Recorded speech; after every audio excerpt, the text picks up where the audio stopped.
got a recap for you of the Ballad of Songbirds and Snakes, whether you have just read Sunrise on the Reaping and want to be reminded, or you're about to read it, or you just want to know the differences between the movie and the book. I have got you covered. And if you guys want more Hunger Games content, make sure you let me know and subscribe to me. The book opens on the day of the reaping for Coriolanus Snow, and he's worried that he does not have formal clothes for the occasion.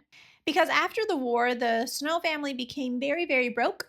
And Snow has been hiding the fact that they're no longer wealthy, but his old clothes are about to give him away. But his cousin Tigress is interning as a fashion designer. So she comes home with a freshly dyed old shirt to make it look new, and she put new buttons on it, so he should be good to go. So he's off to school because this year the Academy students are actually mentoring the tributes as a school project. This is the first time the tributes will ever have mentors in the Hunger Games. But when Coriolanus arrives at school, he learns that he has gotten the worst possible tribute, the District 12 girl. And District 12 typically sends the weakest, most starving tributes, and obviously the girl tribute's going to be weaker than the boy, so he thinks he's got the short end of the stick here. And he believes this is a purposeful choice by Dean Casca Highbottom because the dean doesn't really seem to like Snow, though Snow is not sure why.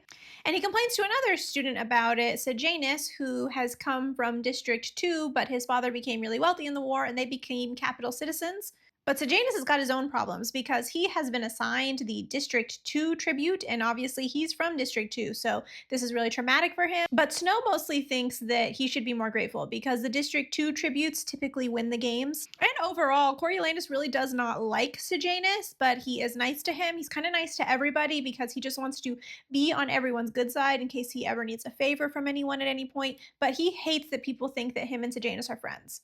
The reaping starts up, and we see that Lucy Gray Baird is called, and she makes a pretty big spectacle of herself. She puts a snake down another girl's dress, and then she gets on stage and she starts singing. And Coriolanus thinks she's insane, but he also thinks, like, at least she's getting attention because attention is better than no attention. After the reaping, Coriolanus has another bad experience with Dean Casca Highbottom. He notices that the shirt that has been dyed and has new buttons on it is actually one of his dad's old shirts. And he makes his contempt for Snow very well known, which makes Snow want to help Lucy Gray win even more. So he does something without asking his teachers if it's okay. He just shows up at the train station where he knows the tributes are going to arrive from. He's got one of his grandmother's roses. She's got a rose garden on top of their penthouse, and she rarely gives away her roses. She considers them very precious, but she does let Snow take one. This is mostly Tigress's idea. She tells Snow that he should really try to treat Lucy Gray as a person, make her feel welcome, even if she's coming here to pass away. As he's at the train station, he remembers that this is where he used to wait for his father when his father would come home from war, and also how terrified he was of his father, that he missed him but was also scared of him whenever he was home. He never knew his mother because she unfortunately passed away during childbirth, so it's always been him, Tigress, and his grandmam. Lucy Gray arrives and she's cordial to him, but also kind of weird. Like, she takes the rose and she starts eating the petals off of it. And he admits to her that he probably shouldn't be here, to which Lucy Gray calls him a rebel. And he doesn't know how to feel about that because in the capital, the rebels are considered very, very bad. They're the ones who started the war. But she says it like it's a point of pride, so he doesn't know what to make of it. But she also doesn't seem super interested in him, and he wants to really make sure that she starts to trust him. So at the very last minute, to impress her, he jumps up on the truck that has all of the tributes in it. And there's some scuffling between him and the tributes in the truck, but Lucy Gray sticks up for him and says, "This is my mentor, I might need him." But he's horrified when the truck takes them and dumps them into a cage at the zoo. It's surrounded by reporters and other people, and he is entirely frozen with fear. But Lucy Gray encourages him, tells him he needs to just own it, and so she helps him kind of ham it up with the reporters on camera. Immediately after, peacekeepers take him out of the cage at the zoo and take him back to the academy, where he meets with Dean Highbottom and Dr. Gall. Dr. Gall is the head game maker, and she's also kind of kooky and unpredictable. She's really into making mutts for the games. I don't think I need to explain to you guys what mutts are, but Coriolanus finds her lab extremely creepy. Highbottom asks Snow why they even have the Hunger Games, to which Snow says it's to remember the war so that we will never have war again. And Highbottom says that it's a failed experiment because people in the capital don't even want to watch the games. And that's because the games at this time are so different than what the games become. They're not flashy, they're not entertaining, they're not built in these crazy arenas. It's just a bunch of kids thrown into an old rickety stadium and ending each other's lives. Even in the capital, it's thought of as gruesome, and they don't want to watch it. They obviously don't want to watch it in the districts. And Dr. Gall kind of hints at the fact that they need to make people want to watch. But Coriolanus gets some demerits for his stunt at the zoo. He immediately goes back to the zoo and he finds that Sejanus is there and that he's got a bunch of sandwiches and he's trying to hand them out. But the tributes really don't want his food. So Sejanus asks Coriolanus for help, and Coriolanus is really not sure about it. He doesn't want to get in trouble again. But since Dr. Gall seemed pretty supportive of his stunt, he decides to just try it. He brings Lucy Gray a plum and a sandwich. Lucy Gray convinces her district partner Jessup to take a sandwich too, and then everyone else starts taking sandwiches, except Marcus from District 2, who is still livid with Sejanus for being his mentor, and he's just not going to take anything from him. Interviewers and cameras show up again and they ask why they're passing out sandwiches. Doesn't the Capitol feed the tributes? And Lucy Gray says no, she hasn't eaten since before the reaping, and she really encourages people to come and bring food to the tributes. Snow encourages Lucy Gray to sing more for attention, and she does, and it reminds him of his mother. The only thing that he has of her is a little compact with some rose powder.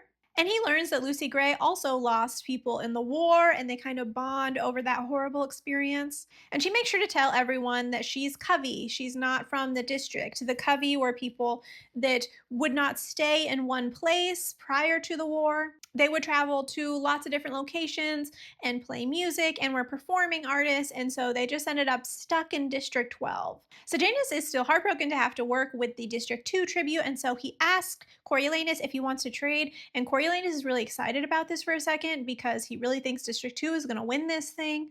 But then he decides he doesn't really want to give Sejanus the satisfaction, and it would be more impressive to win with Lucy Gray, so he sticks with her. The next day in class, the reaction from the other students is really mixed on what Snow did. Some think it was brave, some think it was stupid. Some comment to be careful because the district people are animals and they could easily end his life. And Snow gossips with another classmate, Satyria, about how Sejanus asked him to trade, and Coriolanus said he could totally blackmail Sejanus' father with this information, and they kind of snicker about it.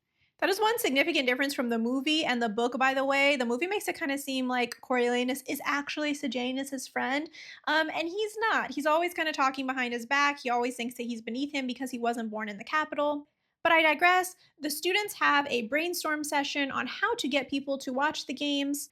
And Clementia says that people don't watch it because it's barbaric. And another student says they should just punish people if they don't watch it. And Coriolanus says maybe it would be better if they could bet on the people because then they would be more invested on who's winning and they'd keep watching. Then they meet with the tributes again, and we learn more about the Covey and Lucy Gray's life back home.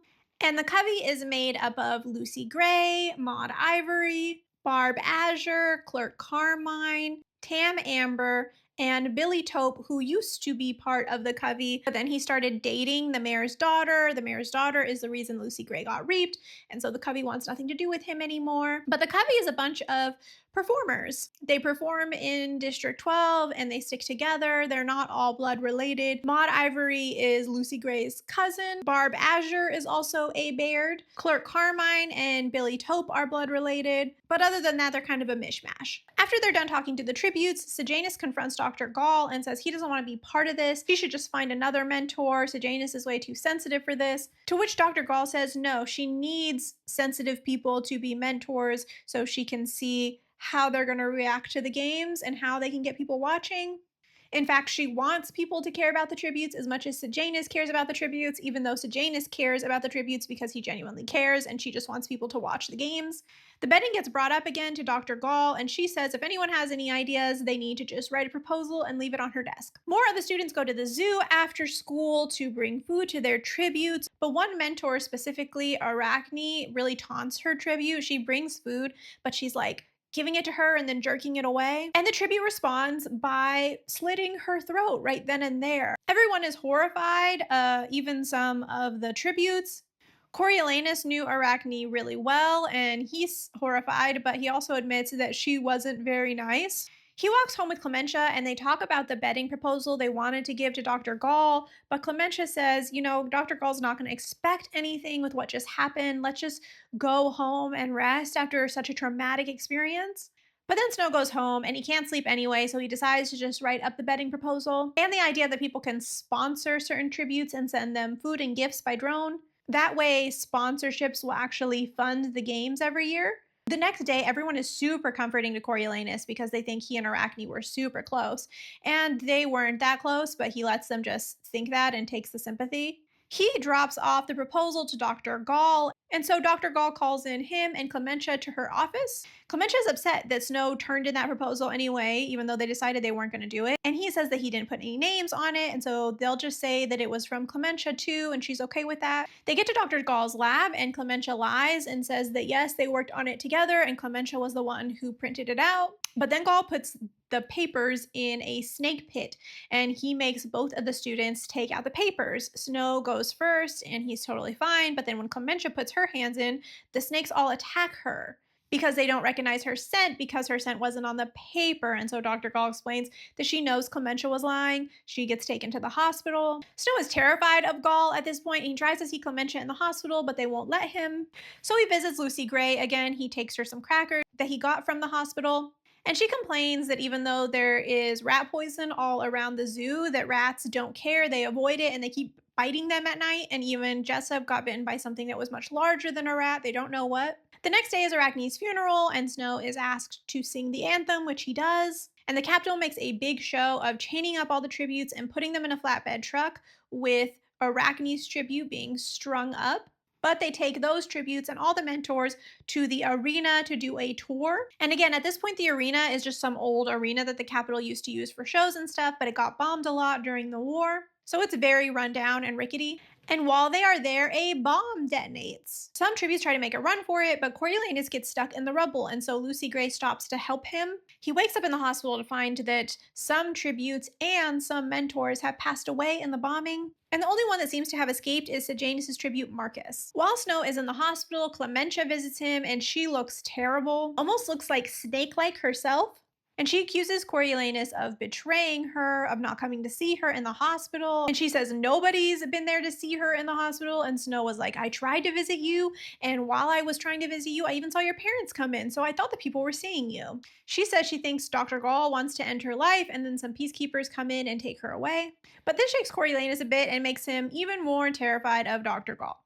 But when he gets out of the hospital, he realizes he owes his life to Lucy Gray. He is indebted to her. And so they make a really serious good faith effort to actually help her win the games. They come up with a strategy for her where she is going to run and hide, and Coriolanus will get her food from sponsors, and that she can get more sponsors by winning over the audience in her interview by singing a song.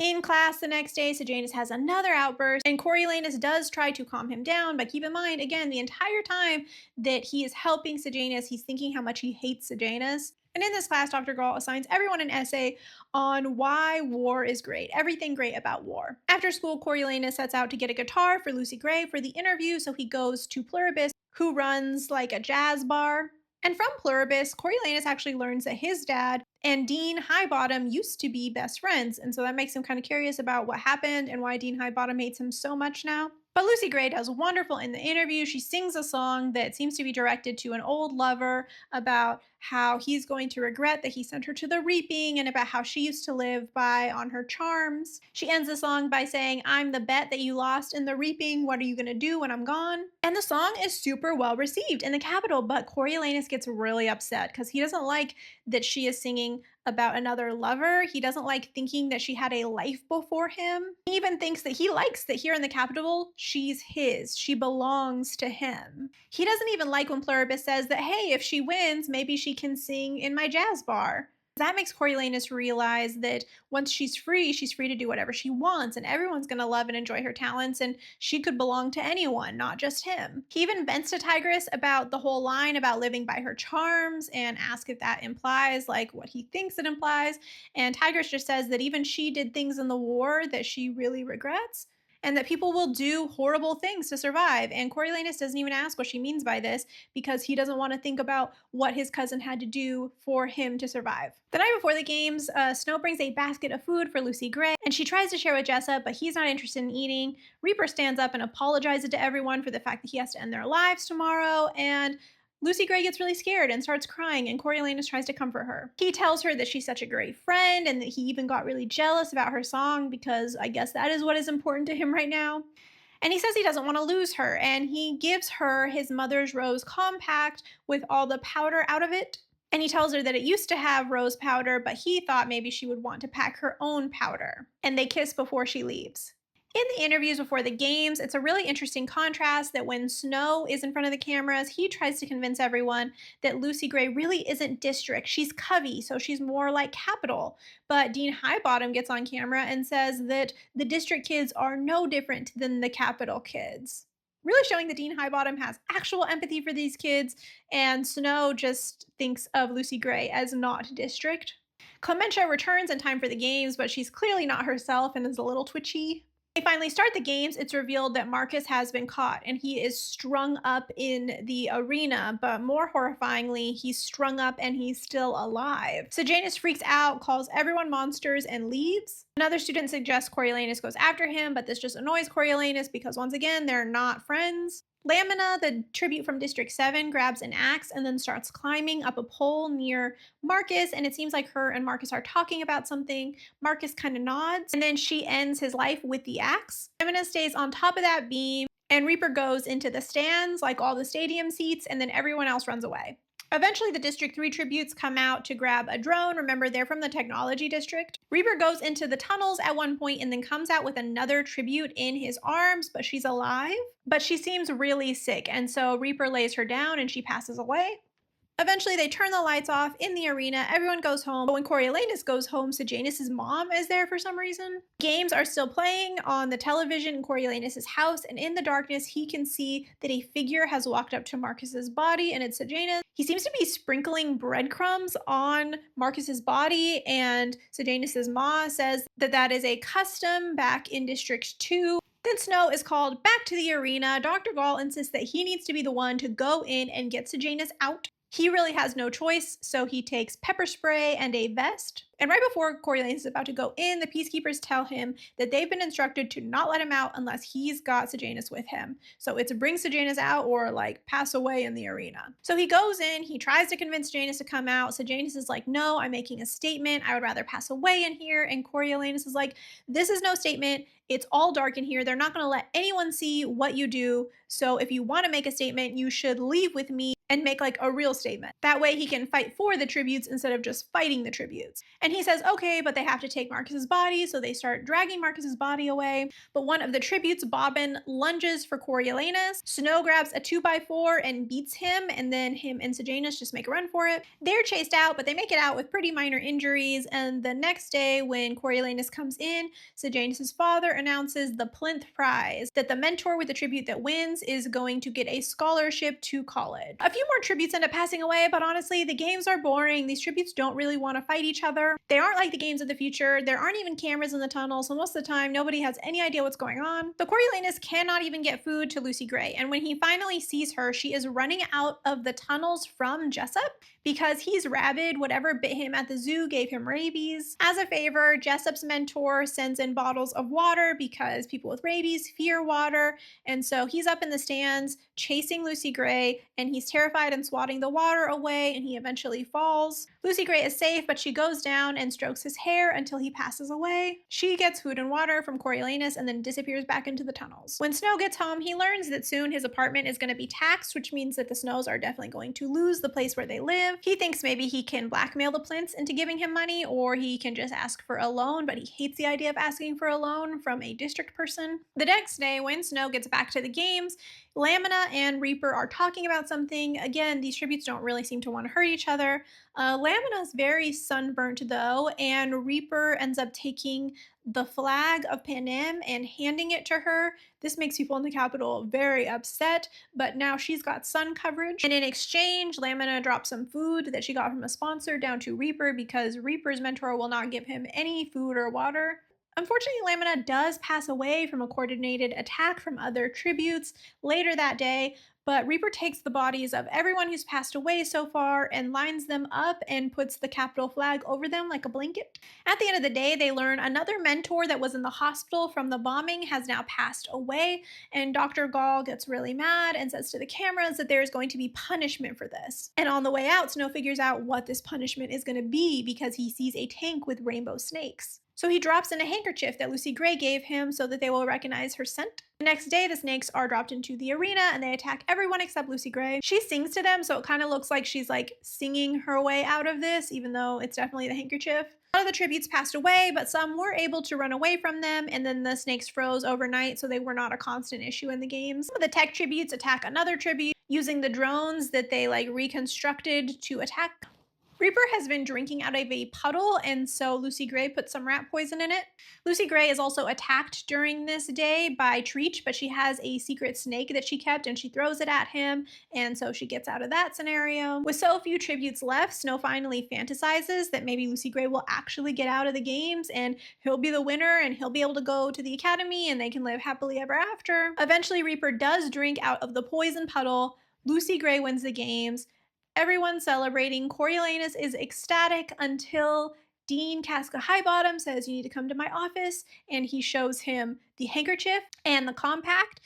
So he's been caught cheating. He now has to become a peacekeeper as punishment, but he asks to be assigned to District 12. And the last thing he does before he leaves is drops off his essay about war to Dr. Gall. He kind of hates that he asked to go to District 12 as soon as he gets there. It's super humid, it's super dirty in his eyes. He does not feel at home there. He gets a letter from Tigress confirming that they will lose the apartment. That deeply upsets him, and he hates his life so much that he plans to end it until he sees Sejanus. And yes, he hates Sejanus, but he's just so relieved to see someone from home that he gets really excited. And Sejanus is really encouraging to him, saying that this could be a new start with him and Lucy Gray. And Sejanus is excited because he's finally out of the capital. He thinks he can actually do some good here in District 12 as a medic. And they learn that Lucy Gray is actually doing a concert that night and they plan to go. But first they have to go to a planned hanging of a rebel.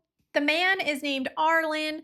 A woman shows up and is screaming at his hanging, and he tells her to run, Lil, run. And they hang him right then and there, but the words run, Lil, run keep going, and Coriolanus realizes it's echoing from the trees from Mockingjays and Jabberjays, to which Coriolanus is immediately like, "I hate these freaking birds. This is so creepy." But Sejanus is really upset by the incident. He's like, maybe I cannot do this peacekeeper thing. And once again, Coriolanus is just annoyed that he always has to act so moral.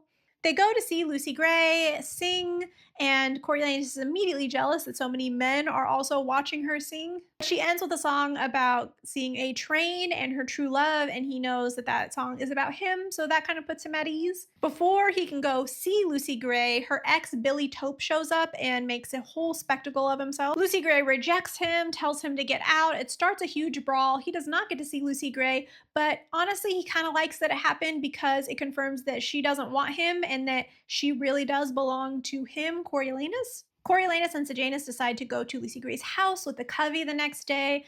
She's not at the house, but the other Covey members are, and they also explain that they didn't even watch the games because they don't have a working TV, to which Coriolanus thinks like, oh, well, how are people in the district going to watch the games if they don't have television?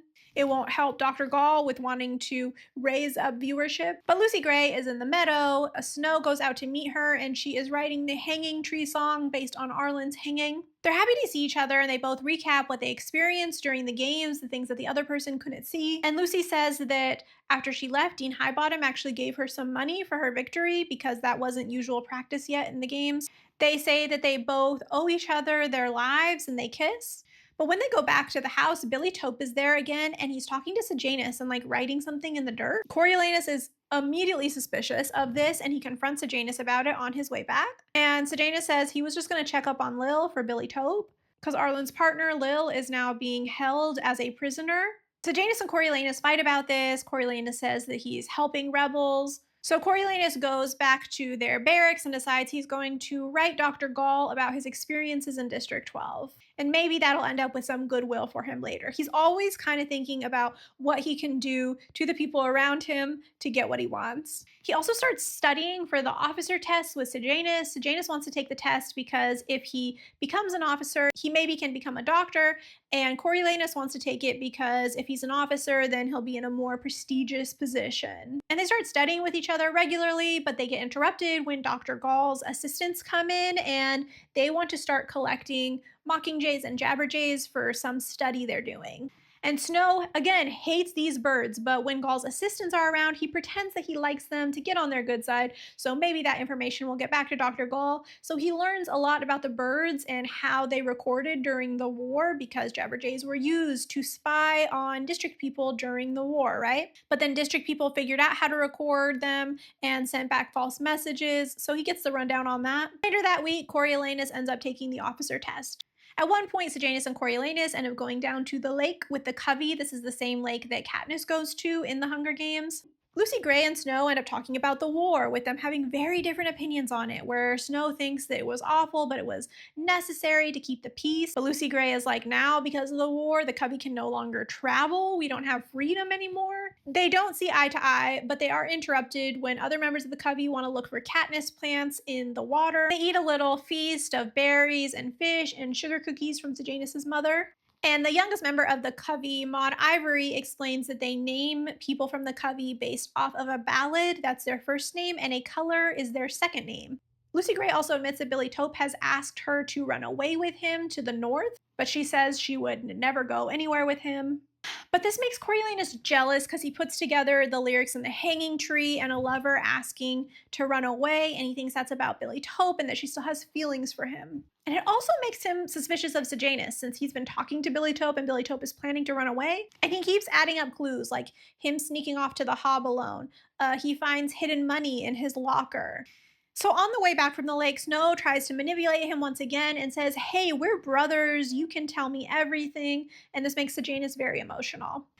Later, because of that conversation, Sejanus finally admits what he's planning to do. And he says this while they are rounding up birds, and Coriolanus makes sure that one of the birds is recording. Sejanus admits that rebels are planning to run away north, and he is going to break Lil out of prison, and then he's going to run away with them. Coriolanus thinks for a minute of deleting the recording when Sejanus walks away, but then he just puts it back in the cage and thinks that Dr. Gaul is probably going to hear it. And he thinks it'll be fine because Strabo Plinth, his dad, will just get him out of trouble like he always does. It won't be a big deal, but Coriolanus will be a hero for having told Dr. Gaul. They visit Lucy Gray singing again, and Coriolanus is immediately angry because it seems like the song is about Billy Tope once more. And while she's singing, Sejanus sneaks off into a garage in the back, and Coriolanus follows him. He finds Billy Tope and Sejanus are purchasing firearms from some woman. Lucy Gray follows Snow into the garage and then realizes she's also walking in on this firearm sale. And suddenly they both have firearms pointed on them for sneaking in.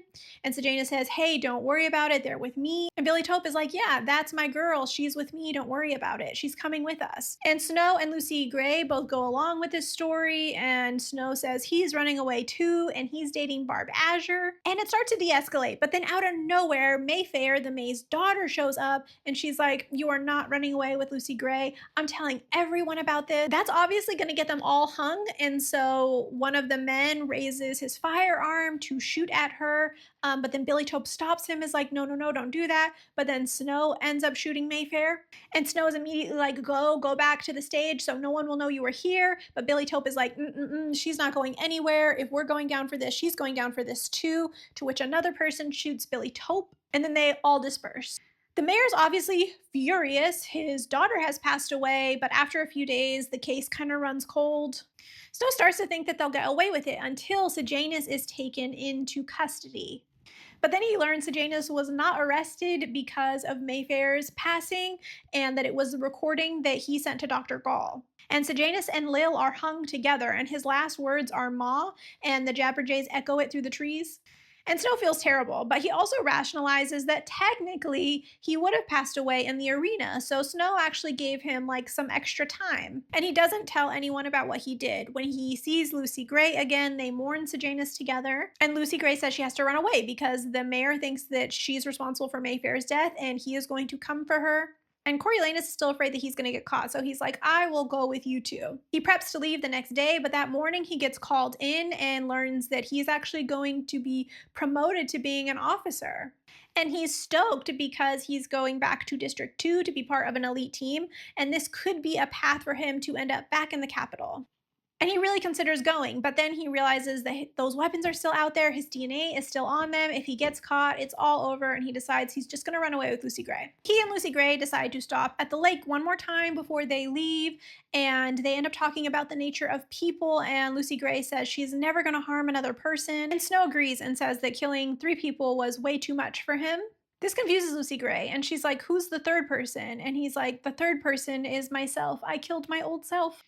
He could have thought of a better excuse than that. Like, he could have said he feels responsible for Janus because he couldn't save him, or he feels responsible for Billy Tope because he walked into that garage. So many things he could have said. As they get to the lake, Coriolanus is already hating it. He is not made for this outdoorsy lifestyle. And they decide to take a break and go into the stone shed and have a little meal. But when Snow walks into the shed, he realizes that all the weapons from that night are there. He can just like toss them in the lake and no one's ever going to find him, and he can still become an officer and get back to the capital. And so he wants to back out, but he knows Lucy Gray is going to be upset. Lucy Gray goes out to collect some Katniss, and in a few minutes, he goes out to tell her that he's going back, but she's nowhere to be seen. She's hiding. This makes Coriolanus immediately very suspicious. And he's carrying one of the firearms, mind you, and he realizes that, but he's still like, she shouldn't be afraid of me. I don't know why she's acting like she's scared right now. He finds her scarf, but underneath it is a snake, and he's like, she put this here on purpose. The snake bites him, he thinks it's venomous, and he's about to pass away. And suddenly he sympathizes with Billy Tope and is like, yeah, this girl's insane. I totally get it now. He basically starts shooting into the woods a ton, does not know if he's ended Lucy Gray's life, but he has to get back to District 12 because he's feeling super woozy. But when he gets back to District 12, he realizes that snake was not venomous at all. And he just goes on with his life. He gets on a plane the next day to go to District 2, but instead he's taken to the Citadel, and he doesn't understand this. And at the Citadel, Dr. Gall asks how his summer studies were in District 12, implying that she sent him to District 12 temporarily, always, that she always planned to bring him back to the capital. And they talk about his essay on war and control, and how the Hunger Games reminds the district people that they're creatures that need the capital to survive. Dr. Gall tells him that all the recordings of the last games have been destroyed and no one will ever see them again. And Snow is like, great, because I don't want anyone to ever think about Lucy Gray again. She's going to become a ghost in the world. And Dr. Gall said he is going to start his studies underneath her later that week. In the epilogue, we learn that Snow's been doing great at school and he is now interning as a game maker.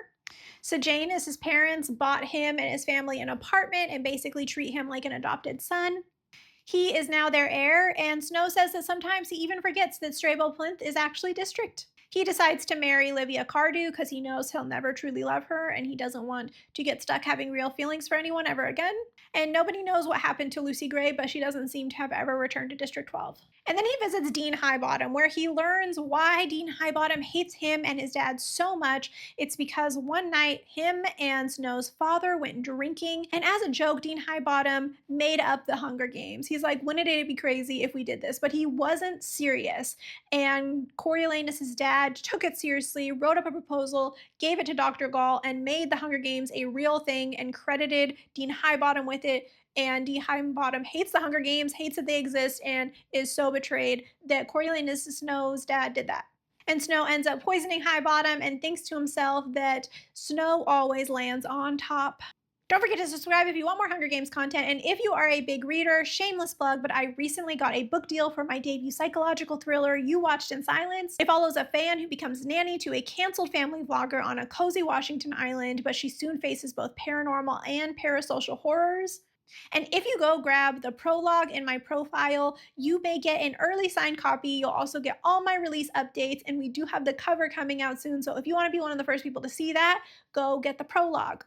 I would so appreciate your support. Thanks, guys.